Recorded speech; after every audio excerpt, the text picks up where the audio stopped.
Hi everyone. Today we're learning how to use the expression, it's time.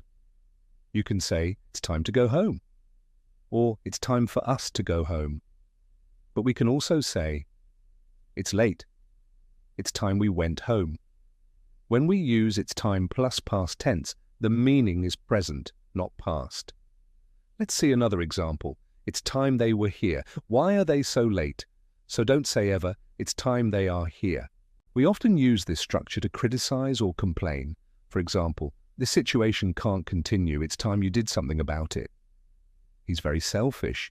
It's time he realized he isn't the most important person in the world. You can also say, it's about time. For example, Jack is a great talker, but it's about time he did something instead of just talking.